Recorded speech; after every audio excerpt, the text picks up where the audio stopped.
I will never lie to you. I will never tell you something I do not believe. I will always tell you the truth. That was President Trump on the campaign trail in August 2016, telling the American people he will never lie to them. We are back here with Steve Bannon. Now, you famously kept the whiteboard of presidential promises to keep track of what he was keeping. That's a promise that he obviously broke. He has not always told the truth. I don't know that. I mean, what I see is he has. I mean, this is another thing to demonize. Wait, you say the president's never lied? Not to my knowledge, no. What about when he says that except when he called me Sloppy Steve. That's the only time. What about when he says that the IG report exonerates him of collusion and? What are you talking about? The IG report? You want to go back to that? You want to go back? You want to go back? No. You want to go back? You want to go back to the IG report that weaponizes the FBI against Donald Trump? My point is, he says things that aren't true all the time. I don't believe that. Come on. I think he speaks in a particular vernacular that connects to people in this country. Let me play you what Mark Sanford said right after he lost Tuesday in his Mark Sanford, yeah. The king of the never Trumpers, right? Yeah. Well, let's take a look at what he said. There is no seeming consequence to the president and lies, and if we accept that as a society, it is going to have incredibly harmful consequences in the way that we operate going forward.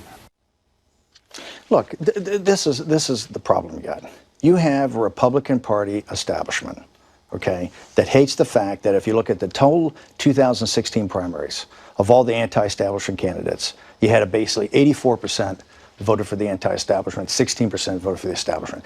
Donald Trump is reforming the Republican Party, okay, along the policies, by the way, into a worker-based, more populist, more economic nationalist party. And by the way, this is about lies and the truth and lies. So the president himself acknowledged that what he said about that Trump Tower meeting was not true. He said, basically it doesn't matter because I told the failing New York Times. I mean, are some lies okay? I don't know if that's a lie or not, or you think that's that he dictated? I think it's a. I mean, you yourself said the meeting was treasonous. I said for Paul Manafort. I corrected that later on. Right, but still, this is not a meeting I would have taken. I think it was a dumb meeting. It was a stupid meeting. Okay. Well, but this is the thing, Jonathan. With as many, this is the thing. With as many issues, look at this week. Okay, the tariffs, the geostrategic engagement with China, where we're standing up for ourselves, the nuclear situation in North Korea.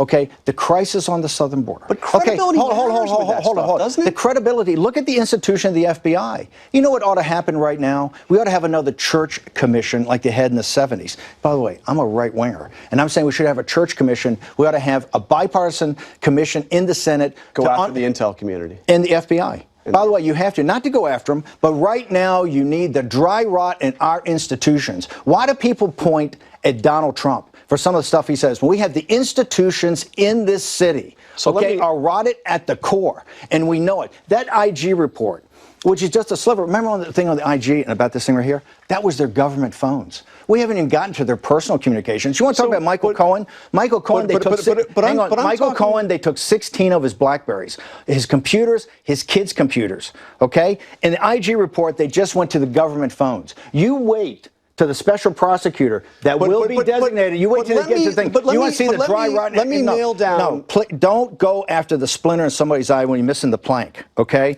This city's institutions are rotten to the core, and they must be investigated. And that's what Donald Trump came to say. He said, hey, I'm not kicking the can down the road anymore. I'm not going to pass on to the successors that come, regardless of political party, the situations we have in China, the situation we have in Korea, the crisis we have in the southern border. This is what leadership is all about. They say he's a disruptor. This is a guy that's saying, you want to talk about the Trump doctrine? The Trump doctrine is not on my watch. When my watch is over, I will help sort these things out, and we'll kick the can down so that the next president of the United States, regardless of the political party, will have to deal with a crisis in the southern border, and we will finally have our situation with China worked out. Let me ask you about something you're quoted as saying in the book Fire and Fury by Michael Wolff. Sure. You said that the president's longtime attorney, Mark Kasowitz, had paid off many women who claimed to have affairs with the president. Here's the quote from the book.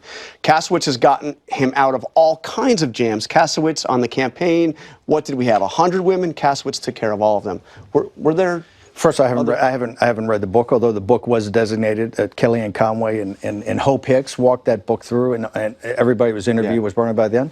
But I want to talk about that. Kasowitz and Jason Miller and I did work a unit with all those incomings we had. I think 100 is way too much. I think it was like 20 or 25. All of those were refuted. What, Nothing women what came in the campaign. Remember, I think after the Billy Bush weekend, I think it was like, I forget, 20 or 25. Did you know about Stormy Daniels during the campaign? No. Well, I think something came up about publicly about there was another porn star. There was. But did you know about the payment, the $130,000? Absolutely not. Okay. So let's talk about the midterms. How engaged are you going to be? I've seen reports that you're setting up a war room. What's going on? I've got a C4. We've already got a war room up for messaging, just on policies, right? To make sure Trump's policies are understood, make sure economic nationalism is understood, make sure. So you're going to be running ads. You're going to be campaigning. You're going to be running. I think we're going to be putting up ads. We're definitely going to be helping with the ground game, and just to get the issues out. If the issues, look, the Democrats got what they wanted. Okay, they've tried to nullify his election from day one with the opposition party media. Okay, so they did get one thing. They're going to have a do-over.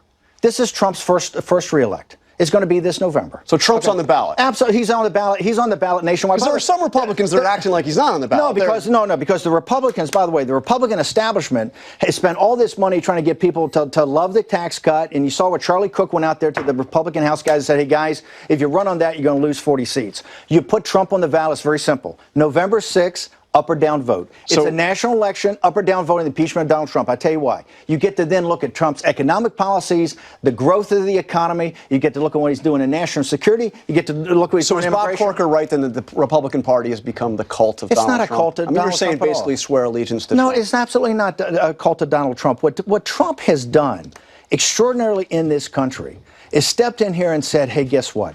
Things have got to change, and I'm an agent of change. That's why he beat Hillary Clinton. He's just living up to what was on that whiteboard. He's checking boxes. And what he's saying, that's changing the Republican Party from being a donor, by the way, a donor-based party that were running dogs to the donors to now more of a worker-based and middle-class party. That is what Donald Trump has changed. But a lot of Republicans say you have a very bad record in terms of who you've supported. And I want to play something that you said when you were over in France talking to the National Front over there. Take a listen. Let them call you racist. Laissez-vous appeler raciste. Let them call you xenophobes. Mais laissez-les vous appeler xénophobes. Let them call you nativist. Laissez-vous les appeler nativistes. Wear it as a badge of honor. Steve, how can it be a badge of honor to be called a racist? Okay, here's the thing. You walked into the same trap that BBC walked in, CNN walked into. Just don't take the clip. Look at the lead up to the clip. I was talking specifically about Donald Trump and his policies. I said his economic nationalism doesn't care about your race, your religion, your ethnicity, your gender, your sexual preference. Here's what it cares about, that you're citizens of the United States of America. We have all-time low unemployment among blacks in this country and 20-year low among Hispanics. The black working class and Hispanic working class are now getting the benefits, okay, of border security and economic. So why do you get wrapped up in this stuff? No, hang on. The lead into that was saying when they can't fight you on the facts, they're going to call you racist. When I first saying where does a badge of honor? No. When I first took over the campaign.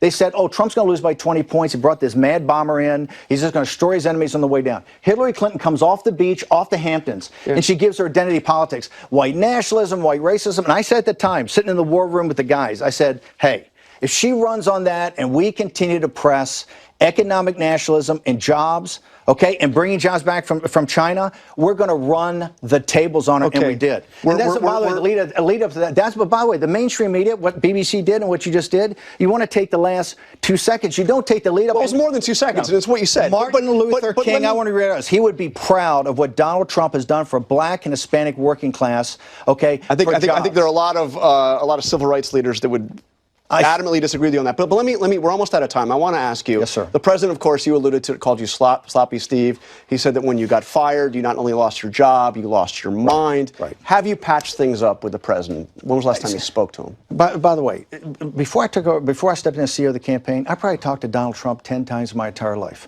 Okay? I don't need to talk to Donald Trump. Donald Trump have you patched things up? Donald Trump is accomplishing everything he committed to the American people on the campaign that I stepped in as CEO. I couldn't be prouder of the guy. All he's got to do is continue to hit those marks on that whiteboard, and he's going to run the tables. You're not going to do an immigration bill from weakness. Are you talking to him, though, or are you? No. No. By the way, I talk to him every day through the press and through the media. By the way, he's got too many guys he talks to right now. All he's got to do is listen to his own inner voice. And that's going to lead, write this down, that's going to lead to an astounding victory in November. He is going to run the tables in the House, and he's going to pick up a couple seats in the Senate. All right, Steve Bannon, thank you for joining us here on This Week. Hi, everyone. George Stephanopoulos here. Thanks for checking out the ABC News YouTube channel. If you'd like to get more videos, show highlights, and watch live event coverage, click on the right over here to subscribe to our channel. And don't forget to download the ABC News app for breaking news alerts. Thanks for